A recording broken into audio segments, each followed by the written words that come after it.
Assalamualaikum warahmatullahi wabarakatuh. Selamat datang kembali di seri belajar statistika dasar bersama saya Nabila Asyikotur Rohmah. Pada video kali ini kita akan belajar mengenai ukuran penyebaran. Oke, ukuran penyebaran yang akan kita bahas pada video kali ini adalah ukuran penyebaran variansi dan standar deviasi. Lalu yang akan dibahas masing-masing adalah variasi dan standar deviasi untuk populasi data tunggal. Kemudian kita lanjutkan untuk populasi data bergolong, lalu untuk sampel data tunggal dan sampel data bergolong. Baik, langsung saja kita ke ukuran penyebaran terlebih dahulu. Ukuran penyebaran pada dasarnya menunjukkan seberapa jauh nilai-nilai dalam suatu kelompok terpencar dari reratanya. Nama lain dari ukuran penyebaran adalah ukuran penyimpangan atau ukuran dispersi.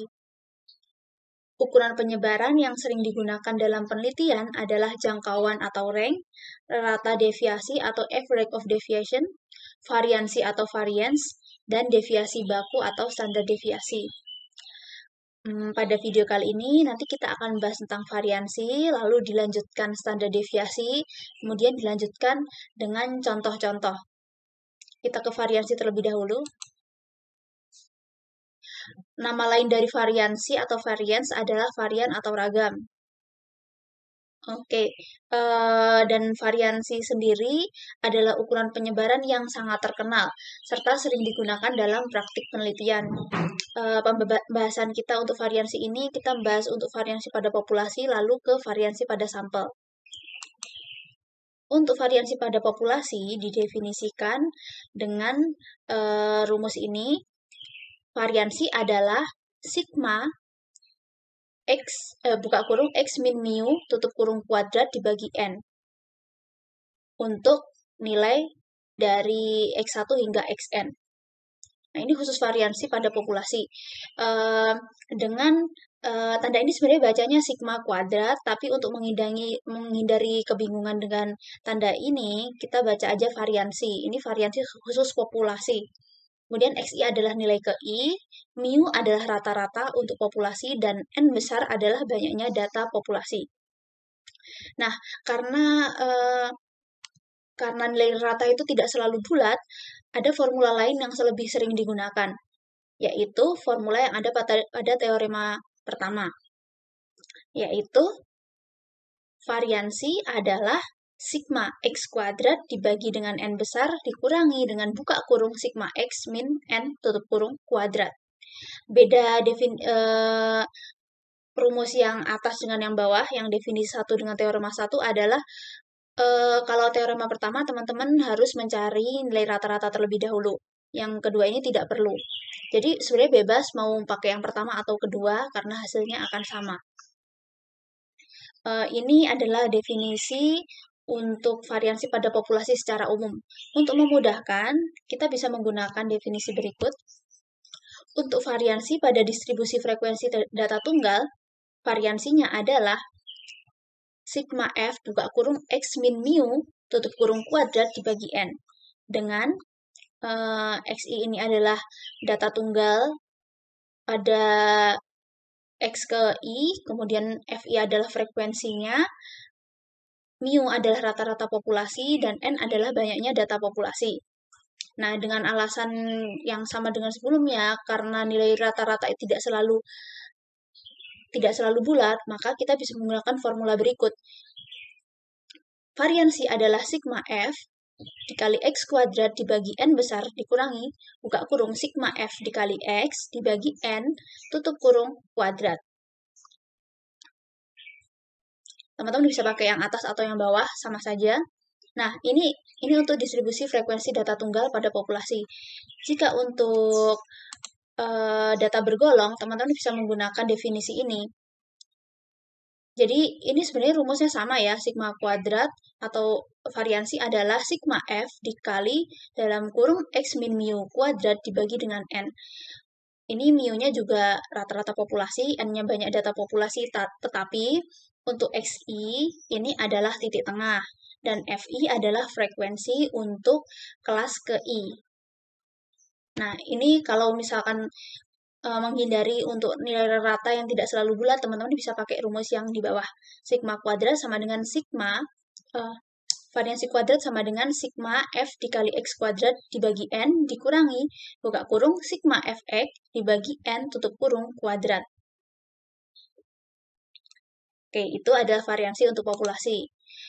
Jadi kalau variansi pada sampel seperti apa? Variansi pada sampel didefinisikan sebagai berikut. Variansi sama dengan sigma buka kurung X min X bar kuadrat tutup kurung kuadrat. Saya ulangi ya. Variansi sama dengan sigma buka kurung X min X bar tutup kurung kuadrat dibagi N min 1. Dengan ini sebenarnya bacanya sama juga, sigma kuadrat, tapi kita baca aja variansi. Variansi, kemudian XI adalah nilai ke I, kemudian X bar adalah rata-rata untuk sampel, dan N kecil adalah banyaknya data sampel. Nah, seperti alasan pada variansi untuk populasi, karena nilai rata tidak selalu bulat, kita bisa menggunakan formula lain sebagai berikut. Jadi variansi adalah N dikali sigma X kuadrat min sigma min buka kurung sigma X tutup kurung kuadrat dibagi dengan N dikali N min 1. Oke, ini variansi pada sampel secara umum. Untuk variansi pada distribusi frekuensi data tunggal, kita bisa menggunakan yang definisi ini. Jadi, variansi adalah sigma F dikali dengan buka kurung X min X bar tutup kurung kuadrat dibagi N min 1. Dengan X bar adalah rata-rata sampel dan N kecil adalah banyaknya data sampel.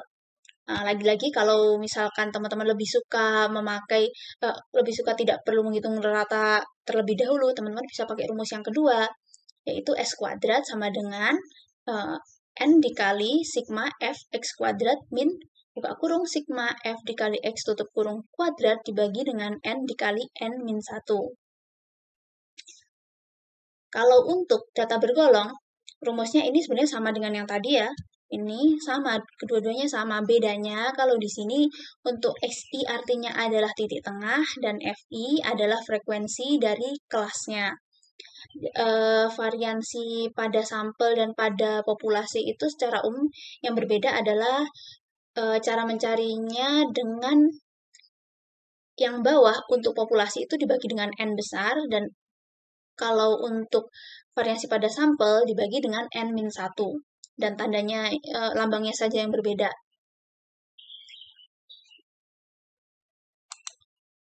Oke. Lalu standar deviasi. Standar deviasi, nama lainnya bisa kita sebut dengan deviasi baku, simpangan baku, atau simpangan standar. Standar deviasi termasuk dalam ukuran penyebaran yang sering digunakan dalam praktik penelitian. Untuk mendefinisikan standar deviasi, kita bisa menggunakan definisi 7.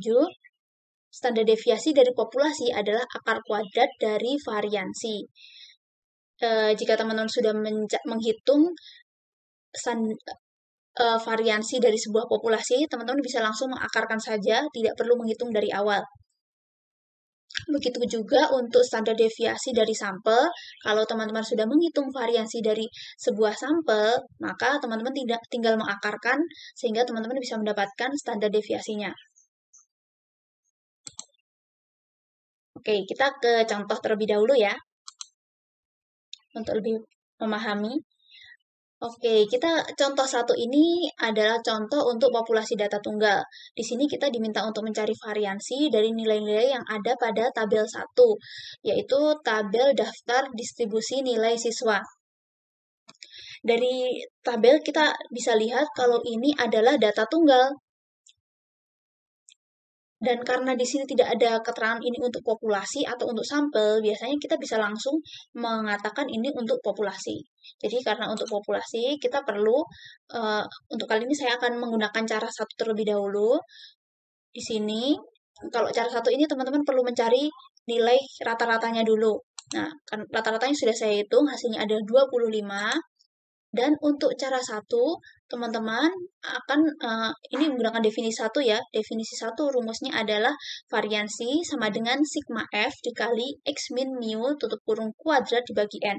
Makanya tabel kerjanya seperti ini. Teman-teman perlu, ini X, F-nya dari sini, kemudian X min mu kuadrat, berarti ini kan perlu X min mu, makanya X min mu kuadrat. Kemudian ini perlu F dikali X min mu. Jadi teman-teman isi tabelnya ini dulu, baru teman-teman bisa menghitung.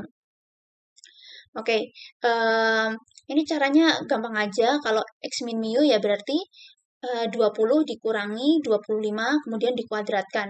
Sampai bawah, nanti teman-teman lengkapi. Kemudian yang ini juga, setelah dapat tabel yang ini, teman-teman tinggal mengalihkan F dikali X min mu yang sudah dikuadratkan. 2 dikali 25 hasilnya 50. Sampai ke bawah hitung. Kalau sudah, teman-teman tambahkan ini semuanya hasil totalnya berapa. Ini dapat sigma F kali X min mu tutup kurung kuadrat ini adalah 196 dan ini sigma F adalah 30. Sigma F ini sama aja dengan N besar ya, atau jumlah dari populasinya. Jika sudah, kita bisa mensubstitusikan ke dalam rumus. Hasilnya adalah 196 dibagi 30, maka variansinya adalah 6,54. Jadi dengan cara cara 1 di definisi 2 hasilnya seperti ini. Oke, kita bisa menggunakan cara 2 yang ada pada teorema 2. Kalau teorema 2 ini kan rumus yang digunakan seperti ini. Variasi adalah sigma F dikali X kuadrat dibagi dengan N dikurangi buka kurung sigma Fx dibagi N tutup kurung kuadrat. Teman-teman harus isi tabelnya ini dulu untuk memudahkan. Ini kan ada sigma Fx, jadi ini yang perlu sigma Fx kuadrat ini ya. Terus sigma Fx ini. Jadi untuk memudahkan teman-teman isi tabel ini dulu. Kalau Fx berarti kan 2 dikali 20, terus yang ke bawah 4 kali 22 dan seterusnya. X kuadrat berarti 20 dikali 20. Terus yang ini berarti Fx kuadrat 2 dikali 400. Lengkapi, kemudian kita jumlahkan. Sigma F 30, kemudian sigma Fx adalah 750. Sigma Fx kuadrat adalah 18.946. Jika sudah, kita substitusikan sehingga kita dapatkan hasilnya adalah variansinya 6,54. Jika teman-teman sudah mendapatkan variansi, misalkan teman-teman diminta untuk mencari standar deviasi, kita tinggal mengakarkan. Standar deviasi adalah akar dari 6,54, hasilnya 2,5573. Oke, jadi ini hasilnya sama dengan ketika teman-teman menggunakan cara 1. Bebas teman-teman kalau lebih nyaman pakai cara 1 boleh, cara 2 juga boleh. Kesimpulannya untuk soal yang pertama ini, standar deviasinya adalah 2,5573 dan variansinya 6,54. Oke, kalau misalkan soal contoh pertama tadi kita anggap sebagai sampel. Kalau kita anggap sebagai sampel, kita menggunakan teorema 5. Oke, di sini saya pakai teorema 5. Tabel kerjanya sama dengan yang sebelumnya, jadi kita nggak perlu bikin tabel ulang. Karena isinya sama ya, perbedaannya di sini adalah pembagiannya ini N, terus ini N dikali N-1. Karena sudah, kita bisa tinggal substitusi. Jadi, variansi untuk sampelnya adalah 5.880 dibagi dengan 870. Hasilnya 6,7582. Lalu untuk standar deviasinya adalah 2,5997. Oke, jadi kesimpulannya seperti ini. Variansinya adalah 6,7582. Terus standar deviasinya adalah 2,5997. Oke, untuk contoh ketiga adalah contoh untuk populasi data bergolong. Kita diminta untuk mencari variansi dari nilai-nilai pada tabel. Dari tabel ini sudah terlihat sekali kalau ini adalah data bergolong. Nah, karena di sini tidak ada keterangan untuk populasi, ini contoh pertama saya anggap sebagai populasi ya. Tapi kalau nggak ada keterangannya, teman-teman bisa langsung anggap itu untuk populasi. Untuk memudahkan, saya bikin tabel kerjanya. Seperti ini tabel kerjanya, berdasarkan teorema 3. Nah, teorema 3 ini kan bunyi rumusnya sebagai berikut. Variansi untuk populasi adalah sigma fx kuadrat dibagi n dikurangi, buka kurung, sigma fx dibagi n, tutup kurung kuadrat. Nah, yang perlu diisi adalah tabel kerjanya. Nah, ini X-nya artinya adalah titik tengah, kemudian F-nya sudah ada, Fx ya, karena kita perlu mencari sigma Fx, kemudian X kuadrat untuk memudahkan ini, terus Fx kuadrat, karena kita perlu sigma Fx kuadrat. Teman-teman lengkapi tabel ini, jika sudah, kita bisa tinggal substitusikan. Nah, di sini sigma Fx kuadratnya adalah 455.803, kemudian N besarnya adalah 100 ya, sigma F dengan N besar ini sama, kemudian ini 6.745 dibagi 100. Jika sudah, kita dapat hasilnya adalah 8,5275. Oke, variansi sudah dapat, kita bisa nyari standar deviasi, hasilnya adalah 2,9202. Jadi kesimpulannya untuk soal nomor 3, contoh 3 ini, untuk variansi dari berat badan 100 orang adalah 8,5275 dan standar deviasinya adalah 2,9202. Oke, lalu kalau misalkan soal pada contoh ketiga ini dianggap sampel kayak gimana? Oke, lagi-lagi kita menggunakan tabel kerja yang sama, nggak perlu ngitung ulang. Karena dengan teorema 6 ini, yang diperlukan adalah sigma Fx kuadrat ini, kemudian sigma Fx ini, kemudian N. Sudah ada semua ya, kita tinggal memasukkan. Jadi ini 100, kemudian dikalikan dengan sigma Fx kuadrat, berarti 455.803, dikurangi dengan buka kurung, ini sigma Fx-nya dikuadratkan. Ini 6.745 dikuadratkan. Kemudian dibagi dengan N dikali N-1, berarti 100 dikali 99. Hasilnya 8,6136. Lalu untuk standar deviasinya berarti S sama dengan 2,9349. Jadi kesimpulannya untuk sampel pada contoh keempat ini variansi dari sampelnya adalah 8,6136 dan standar deviasinya adalah 2,9349. Cara untuk mencari, kalau misalkan teman-teman masih merasa ada yang bingung dalam perhitungannya, nanti teman-teman bisa nonton video saya yang lain untuk visualisasi cara perhitungan dengan Excel ya, agar lebih jelas. Baik, oke. Dengan ini berakhir video dari saya. Terima kasih sudah menyimak. Wassalamualaikum warahmatullahi wabarakatuh.